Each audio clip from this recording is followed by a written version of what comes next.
योग दर्शन में, योग की चर्चा में हम पिछले बार जाना अभ्यास और वैराग्य से कैसे हम योग को साधते हैं, और जो प्रिपरेटरी स्टेज के लिए हमें क्रिया योग, जिसमें तप, स्वाध्याय और ईश्वर प्रणिधान, ईश्वर भक्ति करनी होती है। उसके बाद हम अष्टांग योग की चर्चा कर रहे थे, यम, नियम, आसन, प्राणायाम, प्रत्याहार, धारणा, ध्यान और समाधि। तो ये 8 अंगों में जो यम है, तो यम के जो 5 बेसिक कंपोनेंट है जो हमें प्रैक्टिस करने की जरूरत है डे टू डे लाइफ में, वह है अहिंसा, सत्य, अस्तेय, ब्रह्मचर्य, अपरिग्रह। अहिंसा, सत्य, अस्तेय, ब्रह्मचर्य, परिग्रह, यमः। अहिंसा है फ्रीडम फ्रॉम इल विल, सत्य मतलब ट्रूथ, अस्तेय मीन्स नॉन स्टीलिंग, ब्रह्मचर्य कॉन्टिनेंस, अपरिग्रह नॉन पोजेसिवनेस। अहिंसा की चर्चा हमने की, किसी को कभी भी किसी के प्रति किसी भी सिचुएशन में नुकसान पहुंचाने की, हर्ट करने की, अपने मन में किसी भी तरह के विचार ना आने देना। करना दूर की बात है, फिजिकली, ओरली, मेंटली, ये 3 लेवल पर हम काम करते हैं। फिजिकली, ओरली करना दूर की बात है, मेंटली भी इस तरह के विचार ना आए, किसी के प्रति कोई शत्रुता, दुश्मनी, एनिमिटी का भाव न रहे, इसी को कहते हैं अहिंसा। पिछले बार ये भी हम चर्चा कर रहे थे, सत्य क्या है। तो जैसा हमने देखा, जैसा हमने सुना, जैसा जाना, उसी तरह का बोलना, उसी तरह का सोचना, जो मन में चल रहा है वाणी में वही चले, इसी को हम कहते हैं सत्य। जैसे कि पतंजलि की योग दर्शन में व्यास भाष्य में लिखते हैं, सत्यम यथार्थे वांग मनसे, यथा दृष्टम यथानुमितम, यथा श्रुतम तथा वांग मनश्चेति। यहां तक हमने किया था। सच, जब हम सच की बात करते हैं उसमें 2-3 चीजें और इंटरेस्टिंग चीजें हैं, हमें जानना है। एक तो है कि सच तो एक ही होता है, पर बोलते समय हम उसको बहुत तरह से बोलते हैं। इवन हम झूठ नहीं भी बोलते हैं, सच बोलते भी हैं, पर वो सच में भी बहुत सारा हम ट्रिक अपनाते हैं, डिसेप्टिव वे अपनाते हैं। तो महर्षि व्यास उसके और भी हमें वार्निंग देते हैं कि इस तरह का सच का मतलब सच होता है, उसमें किसी भी तरह का डिसेप्शन, किसी भी तरह का ऐसा ट्रिक जो सच होते हुए भी झूठ को प्रमोट करता है, ऐसे सच से भी बचना चाहिए। परत्र स्वबोध संक्रांतये वा गुप्ता, सा यदि न वंचिता भ्रांता वा प्रतिपत्ति बंध्या वा भवेदिति। जो सत्य हम सच बोलें, अगर आपको लगता है कि आप सच बोलते हो, इसमें ये 3 चीजें नहीं होना चाहिए। ना ये डिसेप्टिव होना चाहिए, इसको सुनने के बाद व्यक्ति कंफ्यूज ना हो, डिसेप्शन में ना जाए, और तीसरा है कि इसका प्रॉपर मीनिंग होना चाहिए। अनेक समय में बहुत सारे लोग सच बोलते हैं, वो सच को इस एंगल से भी बोलते हैं जिस सामने वाला झूठ का सेंस लेता है। अंग्रेजी में इसके लिए बड़ा अच्छा शब्द मिलता है, होता है पैल्टरिंग। पैल्टरिंग का अर्थ होता है जब एक कम्युनिकेटर, ये वक्ता, बोलने वाला सच तो बता रहा है, पर ऐसी तरीके से बता रहा है कि सुनने वाला एक फॉल्स कंक्लूजन निकालता है, गलत कंक्लूजन निकाल सके। तो ऐसे सच में बोलने वाला अपने आप को कन्विंस तो करता है कि मैं सच बोलता हूं, पर एक्चुअली वो सच नहीं बोलता, वो डिसेप्टिव होता है, वो छल कर रहा होता है, वो कपट कर रहा होता है, और वो झूठ का एक दूसरा फॉर्म होता है। छोटी छोटी डिसेप्टिव सत्य कैसे बोलते हैं। सपोज आप बहुत मिठाई खाते हैं, डॉक्टर ने पूछा कि आप मिठाई खाते हो? नहीं, मैं नहीं खाता हूं। पक्का नहीं खाते हो? हाँ जी, देखो एक हफ्ते से मैंने एक भी मिठाई नहीं खाई, एक हफ्ते से नहीं खाई, ये सच है। पर एक हफ्ते से पहले आप खाते थे, ये भी सच है। आप उस बात को नहीं मान करके एक हफ्ते में नहीं खाया ऐसे झूठ बोलते हैं। तो इस तरह के हमारे डे टू डे लाइफ में हम बहुत सारे ऐसे सच बोलते हैं जिसका इंटेंशन सच नहीं है, झूठ होता है।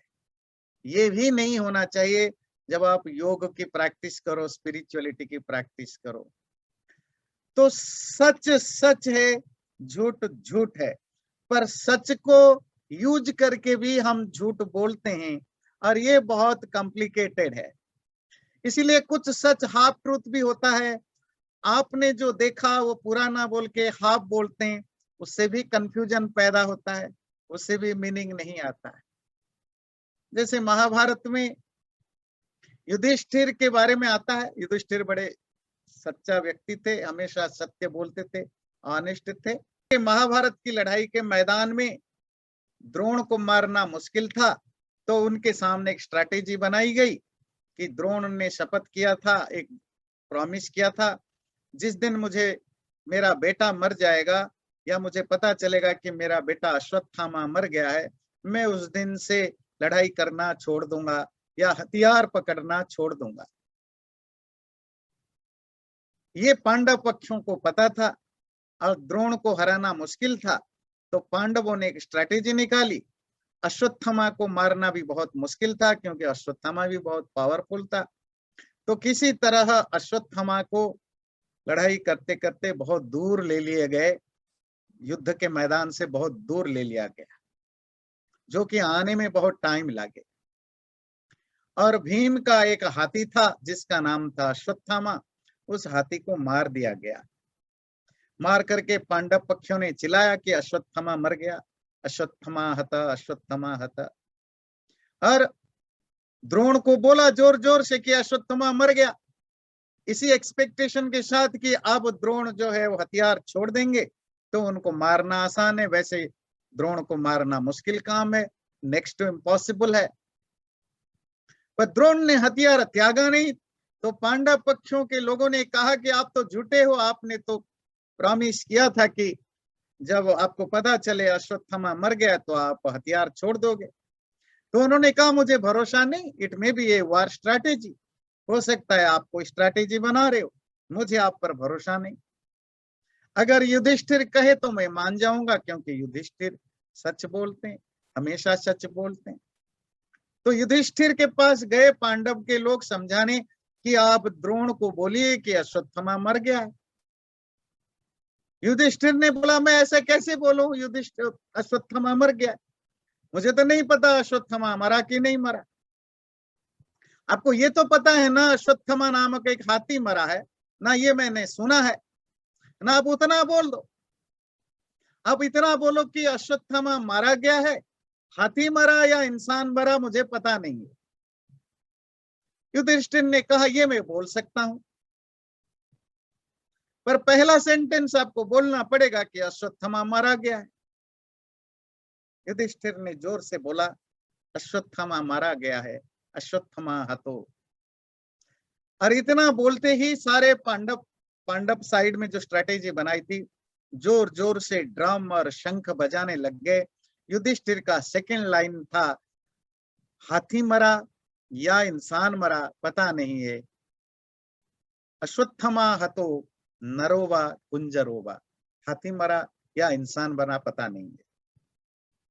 द्रोणों ने सिर्फ अश्वत्थामा मरा ये बात सुनी और उन्होंने अस्त्र त्याग दिया, हथियार त्याग दिया और अर्जुन को मारना आसान हुआ द्रोण को।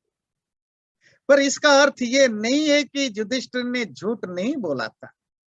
जब युधिष्ठिर मरने से पहले जब काउंट हुआ, पता चला उन्होंने जीवन में 3 बार झूठ बोला था, उनमें से एक झूठ ये भी था।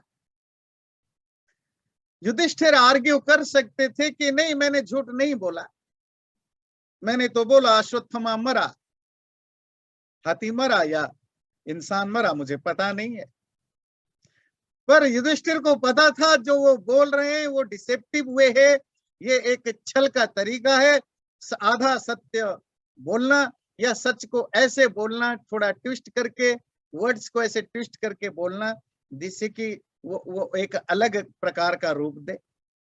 ज्यादातर जब आप लोग प्रोफेशनल इंटरव्यूज देने जाते हैं, नौकरी के लिए या जॉब के लिए जाते हैं, या इस तरह के कोई पहली बार लड़का लड़की मिलते हैं, डेटिंग के लिए जाते हैं, वहां भी इस तरह के झूठ का, मतलब इस तरह के सच का काफी यूज होता है। जहां सच तो आप बोलते हैं, आप अपने बारे में बताते हैं, पर उसको इस रूप में प्रेजेंट करते हैं, प्रेजेंटेबल ऐसा बनाते हैं, जो सुनने वाला है, जो इंटरव्यू लेने वाला है, या जिसके साथ लड़का या लड़की डेटिंग करते हैं फर्स्ट टाइम, वो इम्प्रेशन पड़े कि वो कितना, जो अगर वो 10% है, वो 100% का इम्प्रेशन पड़े। ये भी नॉर्मल लाइफ में आप जो करते हैं, दैट्स ए डिफरेंट थिंग, हम जो भी करते हैं।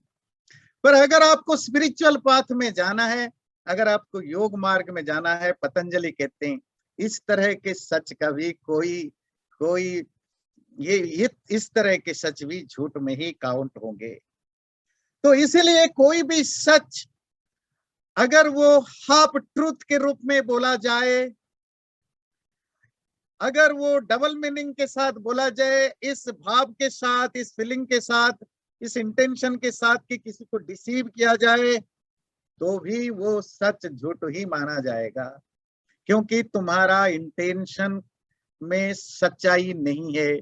तुम वाणी को, शब्द को ट्विस्ट करते हो, तुम्हें पता है तुम क्या हो, पर the way you are presenting it, it look something else, something better, something lower.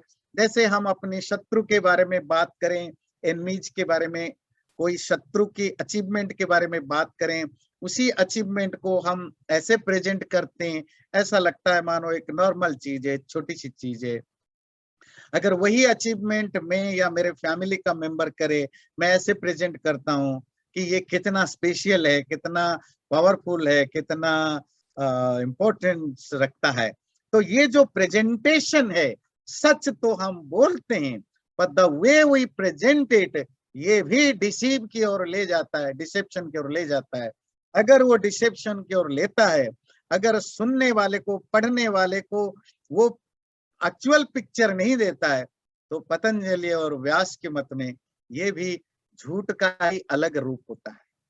सत्य का और एक खतरनाक रूप है सच का, और ये सच के साथ ज्यादातर होता है, क्योंकि जो हिपोक्रेसी है और सच है, इन आम लोगों के लिए ऑनेस्टी और हिपोक्रेसी को डिफरेंशिएट करना बड़ा मुश्किल काम होता है। फर्क क्या है? हिपोक्रेसी में आपका इंटेंशन कुछ अलग होता है और आप कुछ अलग करते हो। आप बोलते कुछ हो सकता है आप सच बोलते हो, पर आप ऐसा मानते नहीं हो। इसी तरह सच का जो एक दूसरा रूप है, जिसकी ओर महर्षि व्यास बताना चाहते हैं, एषा सर्वभूतोपकारार्थम प्रवृत्ता न भूतोपघाताय। ये जो ट्रुथ स्पीकिंग या ऑनेस्टी है, वो दूसरों की भलाई के लिए होना चाहिए, दूसरों का इंजुरी, नुकसान करने के लिए नहीं। That truth can only be said to have employed for the good of others and not for their injury.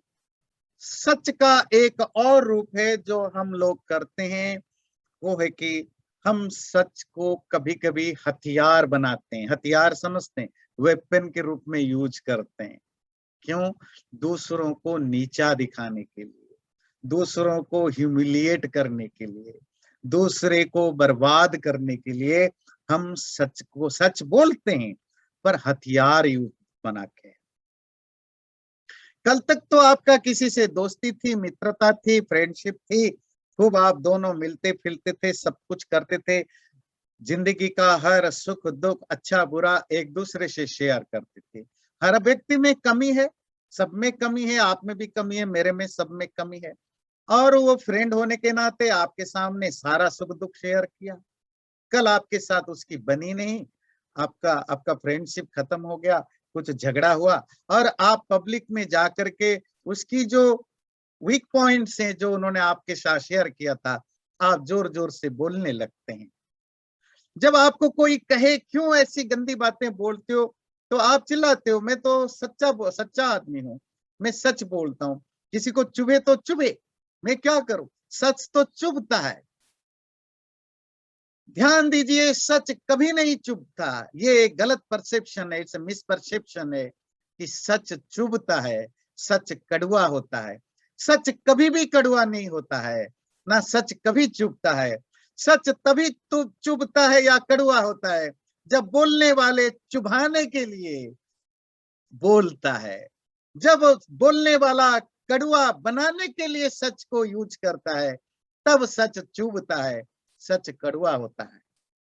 तो महर्षि व्यास पतंजलि के योग दर्शन के भाष्य में ये वार्न करते हैं, अगर तुम सच को हथियार के रूप में यूज करते हो, दूसरों को ह्यूमिलिएट करने के लिए, नीचा दिखाने के लिए, वो सच सच नहीं, वो हजारों पापों से भी बड़ा पाप होता है।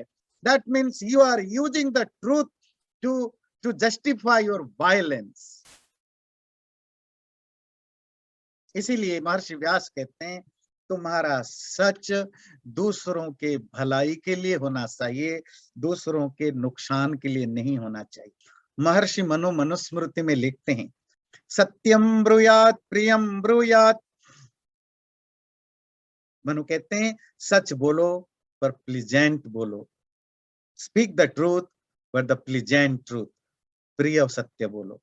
मां ब्रूयात सत्यम प्रियम, डोंट स्पीक अनप्लीजेंट ट्रूथ, अप्रिय सत्य, कड़वा सच मत बोलो। अब यहां थोड़ा सा मिसपरसेप्शन बनेगा, मिसअंडरस्टैंडिंग बनेगी क्या?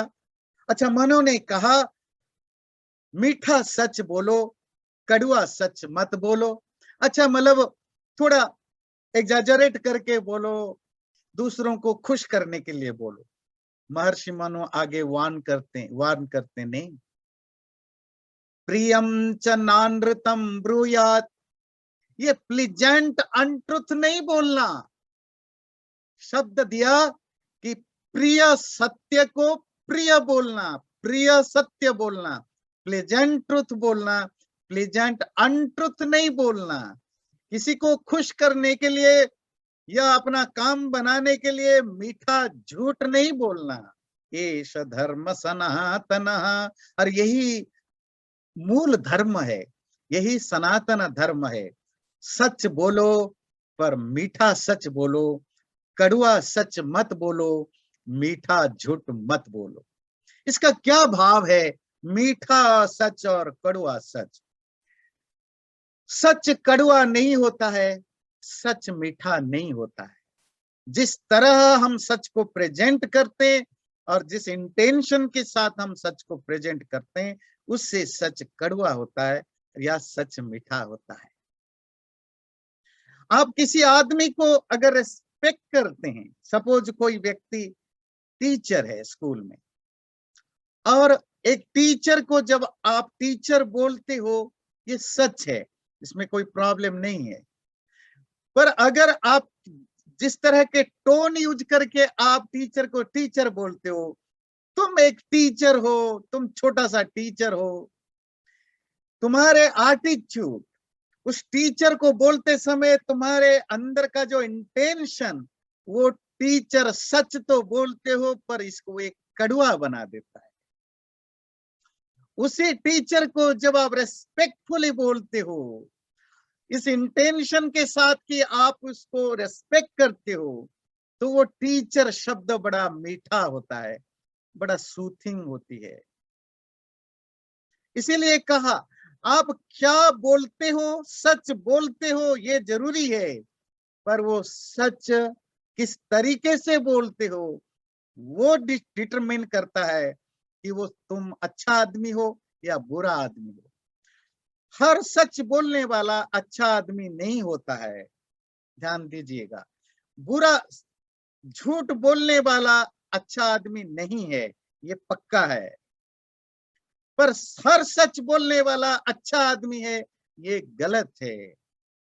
जब सच को आप सच को हथियार बना के दूसरों को कष्ट देने के लिए, पीड़ा देने के लिए, ब्लैकमेल करने के लिए, नुकसान पहुंचाने के लिए, अपनी जेलेसी, ईगो को सेटिस्फाई करने के लिए बोलते हैं, तब वो सच पाप से भी बदतर होता है।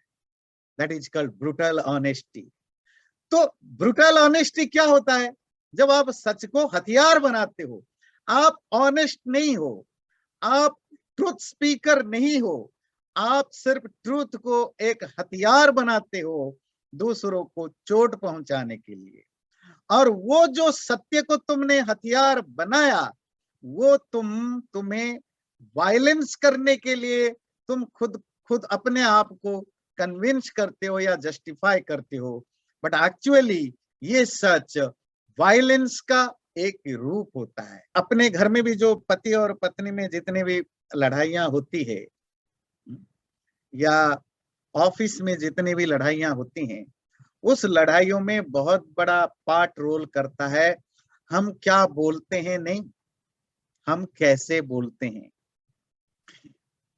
इसीलिए सभी वेदों में, चारों वेदों में आपको मिलेगा कि वो कहते हैं मीठा बोलो, मधु बोलो, मीठा बोलो। पति पत्नी के उपदेश में भी वेद बोलता है मीठा बोलो। बच्चे और माँ बाप के रिलेशनशिप के लिए भी वेदों में मंत्र आता है मीठा बोलो। मित्र दोस्त और दोस्त के बीच में कन्वर्सेशन भी बोलते हैं मीठा बोलो। तो ध्यान रखिए, सच अपने आप में अच्छा या बुरा नहीं होता, सच को किस इंटेंशन से बोला जाता है उससे सच अच्छा या बुरा जाना जाता है। इसीलिए महर्षि व्यास आगे लिखते हैं, यदि चैवमप्यभिधीयमान भूतोपघात परैव स्यान्न सत्यम भवेत् पापमेव भवेत्। अगर कोई दूसरों को नुकसान पहुंचाने के लिए सच बोलता है, वो सच नहीं, वो पाप होता है। और उससे होता क्या है? कहते तेन पुण्याभासेन पुण्य प्रतिरूपकेण कष्टम तमः प्राप्नुयात्। By this outward appearance this is a facsimile of virtue and one gets into painful darkness। आपको लगा कि मैं सच बोला तो सच बोलने से पुण्य मिलता है, धर्म होता है, पर आप धर्म या पुण्य नहीं कमा रहे हो, आप एक तरह के आप पाप से भी बदतर पाप कमा रहे हो, क्योंकि आपने सच को हथियार के रूप में यूज किया। ज्यादातर झूठे लोग, ज्यादातर बेईमान लोग भी सच बोलते हैं। कब बोलते हैं? जब वो दुश्मनों से फाइटिंग करते हैं।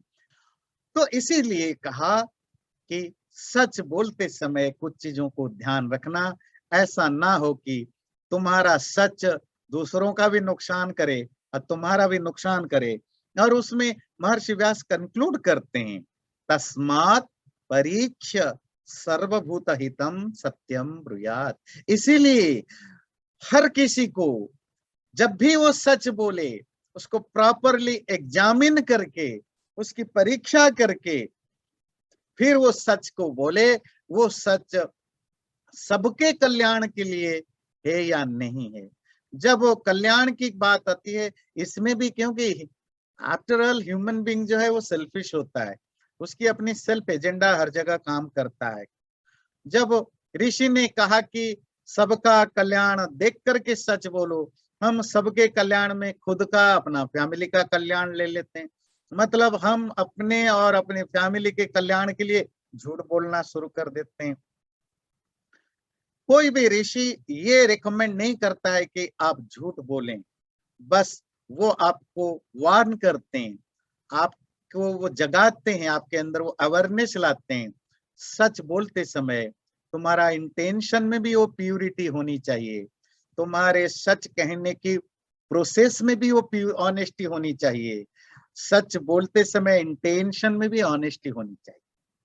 तो इंटेंशन में भी जब ऑनेस्टी हो, उस बोलने की प्रोसेस में भी जो ऑनेस्टी हो, जो बोल रहे हो अगर वो ट्रूथ है, तब जाकर के वो सत्य सत्य होता है।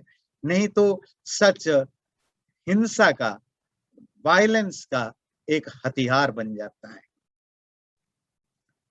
अगला जो यम का जो तीसरा कंपोनेंट है वह अस्तेय। अस्तेय का अर्थ होता है चोरी ना करना, नॉन स्टीलिंग। महर्षि व्यास लिखते हैं, स्तेयमशास्त्र पूर्वकम द्रव्याणाम परतः स्वीकरणम तत्प्रतिषेधः पुनरस्पृहारूपम अस्तेयम।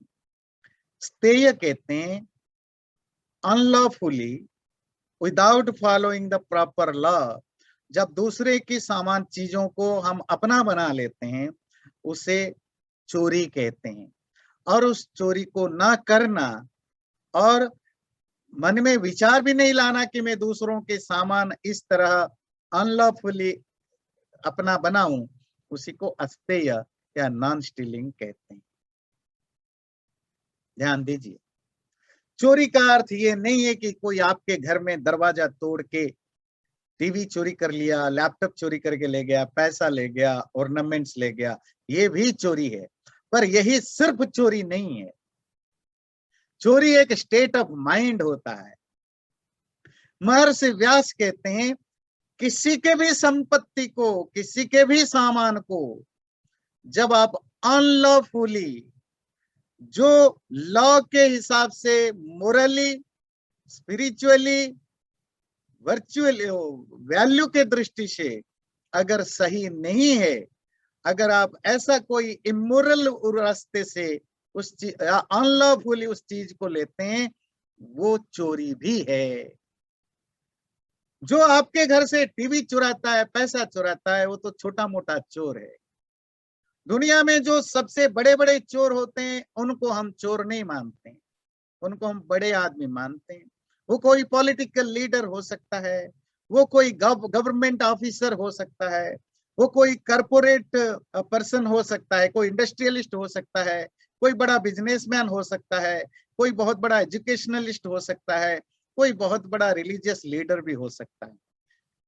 चोरी कोई भी कर सकता है। चोरी करने के बहुत सारे अलग अलग फॉर्मेट हैं।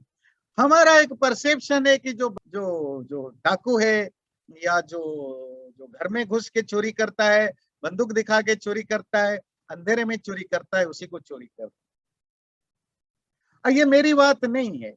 मनुस्मृति चोरियों का एक बड़ा डिटेल में एनालाइज करता है। द्विविधान तस्करान विद्यात परद्रव्यापहारकान प्रकाशांश्च प्रकाशांश्च चार चक्षुर महीपति। कहते राजा को ये चीजें ध्यान देने की जरूरत है। दो तरह के चोर होते हैं, एक जो उजाला में चोरी करता है, उजाला समझते हैं, खुलेआम चोरी करता है, एक जो छुपा के चोरी करता है। जो ओपनली चोरी करता है, रॉब करता है, और जो सीक्रेटली या छुपा के चोरी करता है। ओपनली चोर क्या है? कहते प्रकाश वंचकास्तेषां नानापन्योपजीविनः प्रछन्न वंचकास्त्वेते येस्ते नाटविकादयः। बोले ओपन डिसीवर्स कौन होते हैं? खुलेआम चोरी करने वाले कौन होते हैं? बोले वो व्यापारी, वो ट्रेड्समैन जो कुछ गलत तरीके से बेचते हैं, जैसे फॉल्स प्रॉमिस करके, फॉल्स वेट करके, या एग्जैजरेट करके, या पैसे को जितना होना चाहिए उससे ज्यादा रेट लेकर के बेचते हैं, उनको कहा जाता है खुलेआम चोरी करने वाले या ओपनली चोरी करने वाले। छुपा के चोरी करने वाले जो बर्गलर्स होते हैं, रॉबर्स होते हैं, या जंगल में जो डाकू होते हैं, जब आपका खिड़की दरवाजा तोड़ के कोई चोरी करता है या आपके गाड़ी खोल के कोई चोरी करता है, ये सब सीक्रेट चोर होते हैं। उत्कोचकाश्चोपाधिका वंचका कीटवास्तथा मंगलादेश वृत्ताश्च भद्राश्च क्षणिकैः सह असम्यक्कारिणश्चैव महामात्राश्चिकीर्षकः शिल्पोपचार युक्ताश्च निपुणः पन्ययोषितः। जो भी ब्राइब लेता है, जो चीट करता है, वो चीट आप एग्जामिनेशन में, परीक्षा हॉल में बैठ के पेपर देते समय, टेस्ट देते समय चीट करिए, या लोगों को चीट करके ठगिए। जो गैम्बलर्स होते हैं, जुआ खेलने वाले, और जो हिपोक्रेट्स होते हैं, जो सूटसेयर्स होते हैं, जो भविष्य वक्ता आपका भविष्य बताते हैं, मनु कहते हैं वो भी सब चोर की कैटेगरी में आते हैं। और फॉर्च्यून टेलर जो भाग्य बोलते वाले, पाल्मिस्ट जो हाथ देख करके आपको भविष्य बताते हैं, आपके भाग्य बताते हैं, ये भाग्य बताने वाले, भविष्य बताने वाले, हाथ की रेखा देखने वाले महर्षि मनु कहते हैं ये सब चोर होते हैं। बी केयरफुल, है ना। और जो ऑफिशियल्स ऑफ हाई रैंक, जो बड़े बड़े पोस्ट पर बैठने वाले ऑफिशियल्स होते हैं, या फिजिशियंस, डॉक्टर्स भी होते हैं, जिनका पब्लिक के को सेवा करने के का बहुत बड़ी जिम्मेदारी है, वो भी जब अपने काम में गड़बड़ियां करते हैं तो वो भी चोर के कैटेगरी में आते हैं। जैसे हम भारत में देखते हैं, मोस्ट ऑफ डॉक्टर के पास आप जाएं, वो सरकारी डॉक्टर हो या प्राइवेट हॉस्पिटल में तो मोस्टली चोरी करते हैं, नो डाउट। इंडियन हॉस्पिटल्स में, प्राइवेट हॉस्पिटल में तो ओपनली चोरी करते हैं, हर चीज की वो गलत इस्तेमाल करते हैं। इवन जो गवर्नमेंट डॉक्टर्स भी होते हैं, कोई भी डॉक्टर देखें, मोस्ट ऑफ डॉक्टर्स देखेंगे वो पेशेंट के लिए उनकी ट्रेनिंग, स्किल, सब कुछ ओथ पेशेंट की सेवा के लिए है, पर वो पेशेंट से ज्यादा फार्मेसी कंपनी की सेवा करते हैं, क्योंकि फार्मेसी वाले जो होते हैं वो उनको काफी सारा ब्राइब करते हैं। कौन सा मेडिसिन प्रेस्क्राइब करना है ये पेशेंट के से ज्यादा वो डिसीजन लेते हैं, फार्मेसी कंपनी से कितना मिला है। ऐसे अनगिनत उदाहरण हो सकते हैं। ऐसा नहीं कि हर डॉक्टर चोर होता है, हर ऑफिशियल चोर होता है, ऐसा कुछ नहीं है। कोई कहीं भी हो, जब भी वो अपने प्रोफेशन के साथ जो उसको करना चाहिए वो ना करके और कुछ करता है पैसा कमाने के लिए, वो चोरी में काउंट होता है। इसीलिए चोरी एक एटीट्यूड होता है। और वो क्या attitude? It's an attitude to attempt to get as much as one can with as little effort as possible, fuels all forms of theft, fraud, gambling, cheating, and it may be on examination in school or manipulation of subordinates and colleagues in the workplace. Corporate field में भी बहुत होता है।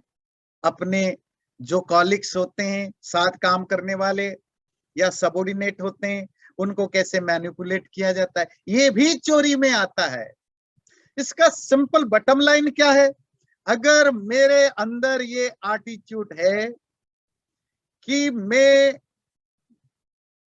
Money, name, fame, power या post या किसी भी तरह के बेनिफिट के लिए जो मैं डिजर्व नहीं करता हूं या जिसके लिए मैंने मेहनत नहीं किया, उस तरह का अनलॉफुल काम करता हूं, वो सब चोरी में आता है। ऐसे होता क्या है? इस चोरी को योग के साथ जोड़ने की क्या जरूरत थी? वो इसीलिए कि जब हम चोरी का एटीट्यूड पालते हैं अपने अंदर, तो हमारा माइंड में गलत विचार आने लगते हैं, हमारा माइंड ब्लॉक हो जाता है, और वो हमारी इच्छा, जो ग्रीड, लालच, डर और गिल्ट के कारण हमारा माइंड ब्लॉक हो जाता है। जब आपकी नेचर बन जाए, एटीट्यूड बन जाए चोरी करने का, बेईमानी करने का, फ्रॉड करने का, वो छोटा हो या बड़ा हो, वो शॉप लिफ्टिंग हो या बड़े बड़े ब्राइब लेकर के काम को इधर उधर करना हो, तो आप अपनी सेल्फ के ऊपर कंट्रोल करना खो देते हैं। You just give up your own power to control yourself. आपका माइंड ऐसा बन जाता है कि आप अपने ऊपर कंट्रोल नहीं रख पाते हो।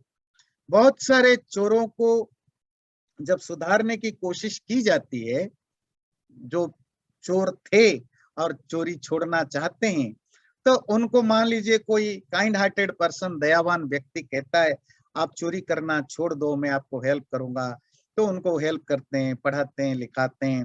भाई क्यों चोरी करते हो? ना मैं गरीब हूँ, पैसा नहीं है, ये नहीं है, एक्सेट्रा एक्सेट्रा। ओके ठीक है, नहीं है तो हम आपको प्रोवाइड करेंगे, आपको रोजगार दिलाएंगे, अब चोरी करना बंद कर दो।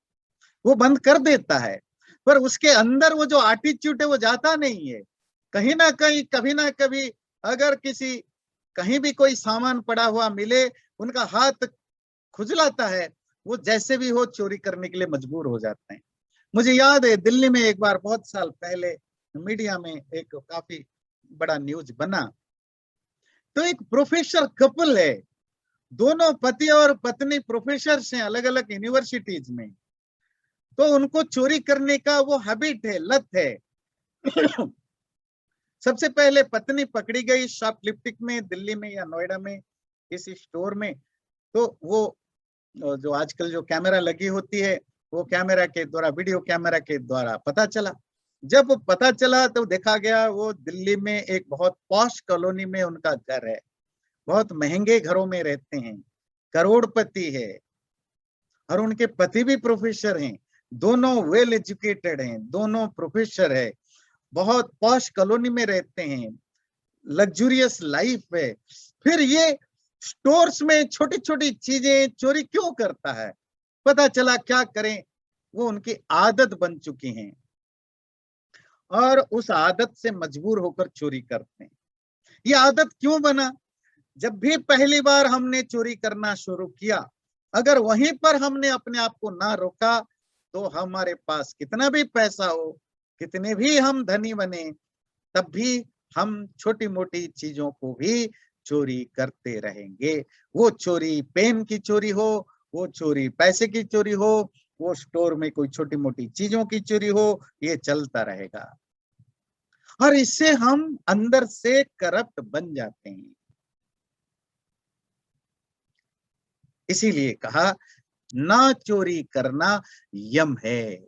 हमें अपने अंदर झांकना है, कहीं ऐसी हमारी एटीट्यूड तो कहीं नहीं है कि जो काम हमने नहीं किया उस काम का क्रेडिट अगर हम ले रहे हैं, जो पैसे का हम राइट नहीं रखते हैं, उस पैसे को अगर ले रहे हैं, जिस खाने पर हमारा हक नहीं उस खाने को हम खा रहे हैं, जो भी अनलॉफुली हम कमाते हैं, कहीं ऐसा तो नहीं कि कोई हम अनलॉफुली करते हैं, वो सब चोरी होती है। और वो हमें कभी भी स्पिरिचुअलिटी के रास्ते पर नहीं लेकर जा सकता। अगला है ब्रह्मचर्य। ब्रह्मचर्य सेलिबेसी को कहते हैं, हमारा जो सेक्सुअल एक्ट है उसको कंट्रोल करना। But it's not about controlling the sexual act, क्योंकि again it is also the another game of mind. ये माइंड का खेल है। दुनिया में बहुत सारे रिलीजन में, बहुत सारे सेक्ट में, जहां ब्रह्मचर्य कंपलसरी किया गया है एक पर्टिकुलर जॉब के लिए, जैसे कैथोलिक में जो प्रीस्ट फादर या नन होते हैं उनको ब्रह्मचारी होना जरूरी है। हमारे यहाँ अल्दो ये ऑप्शनल है साधु सन्यासी बनना, पर किसी भी तरह से लालच के कारण या मोटिवेशन के कारण बहुत सारे लोग, उनके अंदर वैराग्य भाव ना होने के बावजूद भी सन्यासी बन जाते हैं। वो बौद्ध धर्म में हो, बुद्धिस्ट में हो, जैन धर्म में हो या हिंदू धर्म में। और ये जो ब्रह्मचारी बन जाते हैं बाय फोर्स, वो फोर्स किसी भी कारण से हो, वो लालच हो सकता है, नाम की इच्छा हो सकती है, काम धंधा ना करने की इच्छा हो सकती है, या किसी गुरु ने आपको मोटिवेट कर दिया कि ब्रह्मचर्य पालन करने से ही आपको मोक्ष मिलेगा, ये करके, पर आपके अंदर उस तरह की टेंडेंसी नहीं, तो आप सिर्फ फिजिकल एक्ट को, सेक्सुअल एक्ट को रोकते हैं।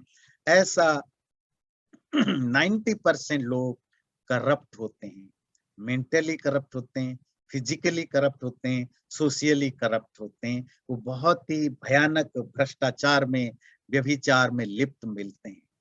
इसीलिए आप देखेंगे बहुत सारे चर्चों में, है ना, जो कैथोलिक स्कूल्स में जो आता है, जो फादर्स की, नॉन्स की जो बहुत घिनौने व्यवहार हमें देखने को मिलता है, उनका जो व्यभिचार का रूप सामने आता है। हमारे जो हिंदू, बौद्ध और जैनों में भी जो साधु सन्यासियों में जिस तरह का व्यभिचार दिखता है, उसका कारण है हम ब्रह्मचर्य को ठीक ठीक ना समझते हैं, ना समझा पाते हैं, और ब्रह्मचर्य को जस्ट कैजुअली प्रैक्टिस करने लग जाते हैं। Brahmacharya is not the suppression of natural instincts. Sex का इच्छा बिल्कुल एक बॉडी की वही उसी तरह की एक डिजायर है, इच्छा है, जैसे आपको भूख लगता है, जैसे आपको प्यास लगता है, जैसे आपको बाथरूम जाना होता है। ये बॉडी की डिजायर है, इच्छाएं है, नीड्स है। तो you have to be very much sensitive to deal with that. अगर आप ऐसा नहीं करते हैं तो वो रिवोल्ट करता है।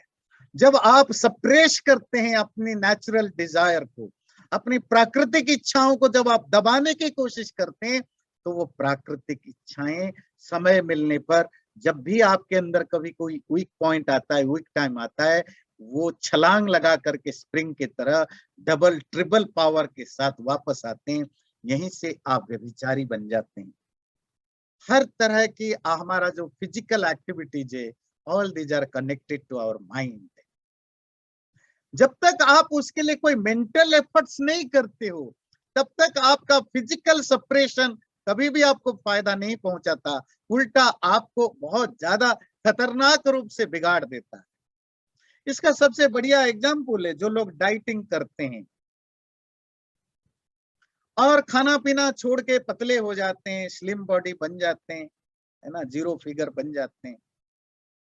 और देखा गया कि वो लंबे समय तक नहीं चलता है। आप 6 महीने करते हैं, 1 साल करते हैं, 2 साल करते हैं, क्योंकि आप अपने नेचुरल नीड को, बॉडी का जो नेचुरल डिजायर है, शरीर की जो प्राकृतिक इच्छा है, उसको आप जबरदस्ती दबाते हैं।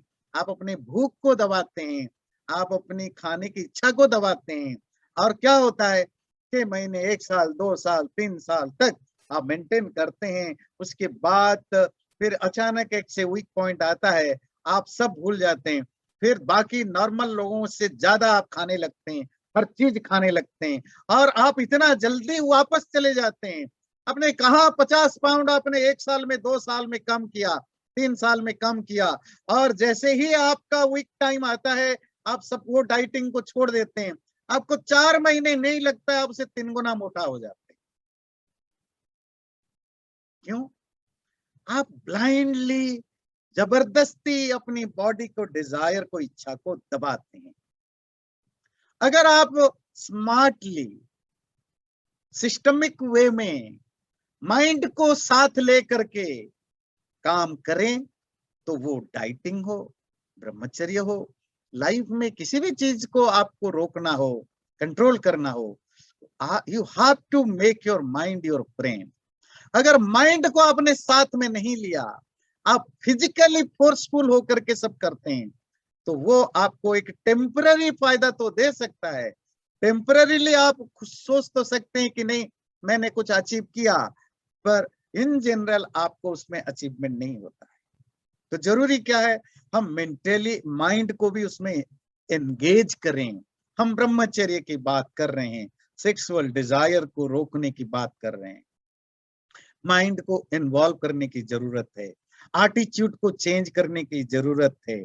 हमारा जो माइंड है उसको ज्यादा से ज्यादा कंस्ट्रक्टिव एक्टिविटीज में, स्पिरिचुअल प्रैक्टिस में, परमात्मा की भक्ति में, उसको ज्यादा से ज्यादा इन्वॉल्व करने की जरूरत है। ऐसा होता है ना, वो एक बेताल की कहानी सुनी होगी। बेताल को काम चाहिए होता है। वो एक कहानी हमने सुनी थी।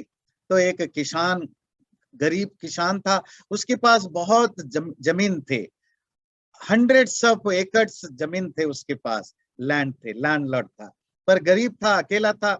उसकी कोई पत्नी नहीं, बच्चे नहीं, कोई नहीं, क्योंकि वो खेतीबाड़ी नहीं कर सकता था और कोई उसको हेल्प भी नहीं कर सकता था। सबको लगता है इसके पास बहुत जमीन है, पर वो गरीब था, पर अच्छा आदमी था।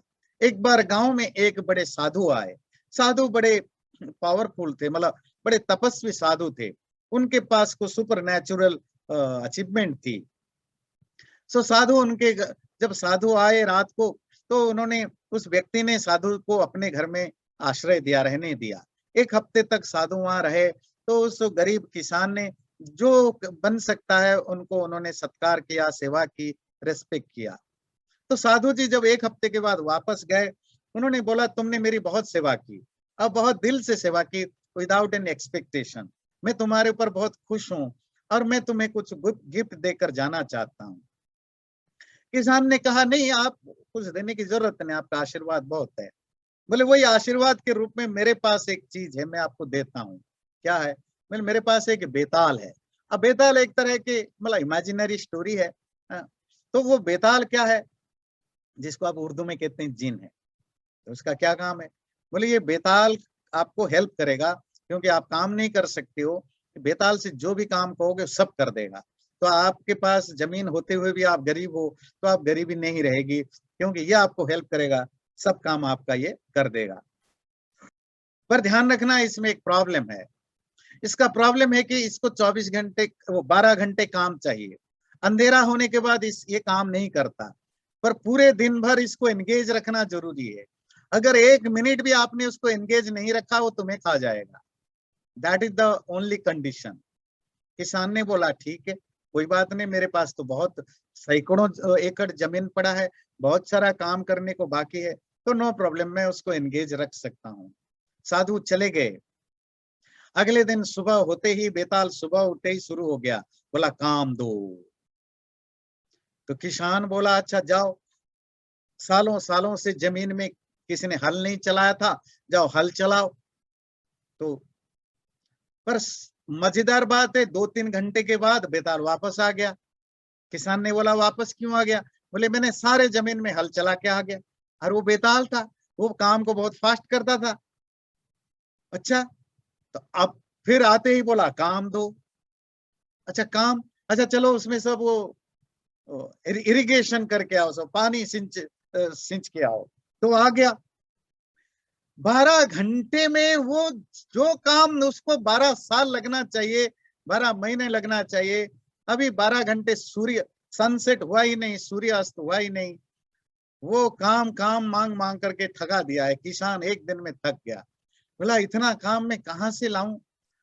अब जैसे तैसे काम दे दे करके रात हो गई। तो वो रात को थोड़ा रेस्ट किया। किसान सोचने लगा ये तो भला मैंने गले में डाल दिया सांप, इसको काम में कहां से इतना लाऊंगा, ये तो मुझे खा जाएगा, ये तो उल्टा मुझे हेल्प क्या करेगा, मुझे मारेगा। रात भर नींद नहीं आई, ये सोचने लगा बेताल को काम चाहिए, काम चाहिए, काम ना दो तुम्हें खा जाएगा। रात भर नींद नहीं आई, सोचते सोचते सोचते उसको एक चीज क्लिक किया। अगले दिन सुबह होते ही जैसे ही सूरज उगने लगा, बेताल आ गया, बोला काम दो। किसान ने बोला एक काम करो, एक बांस का पेड़ लाओ, बांस समझते, बाम्बो ट्री, वो काट के लाया। बोला इसको क्लीन करो, बोला इसको, इसकी जो ब्रांचेस वगैरह इसको साफ करो। करो, ठीक है, कर दिया। बोले इसको जमीन में गाड़ो, उसने जमीन में गाड़ा। बोले इसके ऊपर चढ़ो, ऊपर चढ़ा। बोले नीचे उतरो, नीचे उतरा। बोला ऊपर चढ़ते रहो, नीचे उतरते रहो, जब तक मैं तुम्हें दूसरा काम ना दूं। अब वो ट्रिक समझ में आ गया। अब वो बेताल को अपने काम में लगाता है। जब खाली टाइम होता है, बेताल बोलता है काम दो, तो उसको कहता है ये बांस के ऊपर चढ़ते रहना, उतरते रहना। ये कहानी मैंने क्यों सुनाई? हमारा आपका मन भी इस कहानी के बेताल की तरह है। इसको 24 घंटे काम चाहिए। बेताल को तो 12 घंटे का काम चाहिए था, इसको तो 24 घंटे चाहिए। अब सो भी जाओ, आपका बॉडी सेंसेस थक के सो भी जाए, तो भी वो सपना बनाने लग जाता है, वो ड्रीम बनाने लग जाता है। इसको काम चाहिए। जब तक आप इसको एंगेज नहीं रखोगे, जब खाली मन होगा, आपको पता है जब आपका मन खाली हो तो मन कहाँ जाता है? जिन चीजों को आप दबा के रखते हो, जिन चीजों को आप करने नहीं देते हो, मन उन्हीं चीजों के प्रति बार बार जाएगा, बार बार जाएगा। इसीलिए प्राचीन काल में ऋषि मुनि लोग जंगल भाग जाते थे। ब्रह्मचर्य का पालन करना है। अगर ह्यूमन हैबिटेट में रहेंगे, गांव में शहर में रहेंगे, तो अपोजिट जेंडर के लोगों को देखेंगे, और जब भी मन खाली होगा विचार वही आएगा, क्योंकि उनके पास वो है नहीं, क्योंकि उसी को रोकना है। तो जंगल चले जाएंगे, कम से कम कोई इंस्टिगेट करने वाला तो नहीं होगा ना, कम से कम। मन को खाली रखते ही वो उन्हीं चीजों में जाता है जिन चीजों से आप उसको रोकते हो। बिल्कुल वैसे ही जब आपका छोटा बच्चा होता है, बच्चा वैसे ही बैठा रहे, अपनी मर्जी से खेलता रहे, सब कुछ ठीक है। बच्चे को आपने अगर कह दिया कि 3 घंटे तक तुम्हें सुसु नहीं करना, तुम्हें टॉयलेट नहीं जाना, तो बच्चा 3 घंटे के अंदर 30 बार आपको बोलेगा कि जो मुझे टॉयलेट जाना है, सुसु करने जाना है। और ये जेन्युइन है, ऐसा नहीं कि उसको सुसु नहीं आता है, वो ऐसे बोलता है, उसको सुसु आएगा भी। क्यों? ये माइंड का प्रॉब्लम है। जिसको आप रोकते हो वो बाउंस करके आता है। जब भी माइंड को किसी चीज से रोकते हो, वही माइंड बाउंस करके आता है। इसीलिए कभी माइंड को जबरदस्ती नहीं रोकना। फिजिकली जब भी आप कोई चीज को रोकने की कोशिश करते हो, माइंड को कन्विंस करो, माइंड को साथ लेकर चलो और माइंड को और कहीं एंगेज करो। जब तक आप बिजी हो, जब आप मेंटली आप और कहीं बिजी हो, आपको वो चीजें आपके दिमाग में आएगा ही नहीं, वो थॉट आएगा ही नहीं। जैसे ही आप फ्री हो गए, वैकेशन में आ गया माइंड, अब वो उन्हीं चीजों को याद करेगा जो जो आपने उसे छुड़ा लिया था। अब कंक्लूड करेंगे, ब्रह्मचर्य में आप क्या करेंगे? तो हमारे ऋषि आचार्य कहते हैं, तो जब भी तुम्हारा मन खाली हो, जब तुम भक्ति करते हो, जब आप रियल भक्ति करते हो, अपने मन को परमात्मा में लगाने की कोशिश करो। अच्छे किताब स्वाध्याय करो, अच्छे बुक्स पढ़ो, अच्छे लोगों के साथ मिलो, वो परमात्मा की भक्ति करो। और एक इंटरेस्टिंग चीज बताया, क्योंकि एटीट्यूड बहुत बहुत मायने रखता है। और हमारे शास्त्रों में एक बड़ा सुंदर बात आती है, मातृवत परदारेषु परद्रव्येषु लोष्ट्रवत आत्मवत सर्वभूतेषु यपस्यति सपश्यति।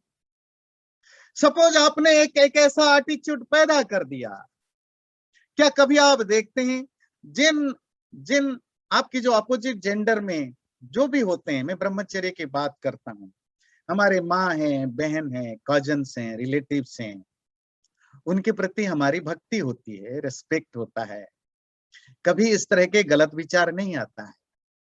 पर जो दूसरे होते हैं, जो आपसे क्लोज नहीं है, उनको देखने पर आपके मन में उनके प्रति खराब विचार आ सकता है। ऋषि यही कहता है, अगर तुम्हें ब्रह्मचर्य का पालन करना है तो माइंड को भी साथ में लो और एटीट्यूड को भी ठीक से रखो। क्या एटीट्यूड? कहते हैं मातृवत परदारेषु, दूसरों की महिलाओं में, वो बेटी हो, दूसरों की बेटी हो, माँ हो, बहन हो, कोई भी हो, उनमें अपनी माँ के छवि देखने की कोशिश करो। अगर ब्रह्मचर्य का पालन करते हो तो फिर तुम्हारे अंदर वो विचार नहीं आएंगे, वो नेगेटिव विचार नहीं आएगा। परद्रव्येषु लोष्ट्रवत, अगर चोरी करने की टेंडेंसी को रोकना चाहते हो तो क्या करो, दूसरों का कितने भी महंगा चीज हो, उसको पत्थर कूड़े कचड़े की तरह समझो। आत्मवत सर्वभूतेषु, अगर सब प्राणियों के किसी के प्रति नफरत नहीं करना चाहते हो, वो आजकल कहते हैं ना, वो रिलीजियस टॉलरेंस और वो म्यूचुअल रेस्पेक्ट, ये सब चीजें आर्टिफिशियली होता है। अंदर से तो हम हेट करते हैं, ऊपर से टॉलरेट करते हैं। हमारा शास्त्र कहता है जरूरी नहीं है टॉलरेट करने की। जब तुम सब में खुद को देखने लगो, once you started to see others as yourself, जब सबको तुम अपना जैसा समझने लगो तो तुम नफरत नहीं कर सकते।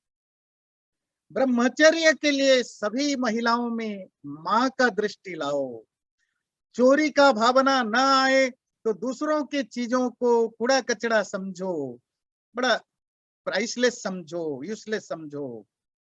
अपनी मेहनत की कमाई को, अपने हार्ड वर्क से कमाए गए चीजों को आप प्रेशियस समझो और सभी प्राणियों को अपना जैसा समझो। सभी प्राणियों को, सब एनिमल्स को, प्राणी की बात कही, ह्यूमन बीइंग की नहीं, ऑल लाइव्स, सब लाइव्स को अपना जैसा समझो। देखना, तुम क्रूएल बन ही नहीं सकते हो, तुम्हारे अंदर वो अब्यूसिव नेचर बन ही नहीं सकता, तुम वायलेंट बन ही नहीं सकते हो। तो जब तक हम वो एटीट्यूड चेंज नहीं करेंगे तब तक हमारा वो चेंज नहीं होगा। इसी तरह हम ब्रह्मचर्य का पालन करेंगे, यम का जो अंतिम है, जो लास्ट है अपरिग्रह, वो नेक्स्ट टाइम करेंगे। और उसके साथ नियम के जो 5 शौच, संतोष, तप, स्वाध्याय, ईश्वर प्रणिधान, उसकी भी हम डिटेल में चर्चा करेंगे। चैनल को सब्सक्राइब जरूर करें और वीडियो अच्छा लगे लाइक भी जरूर करें।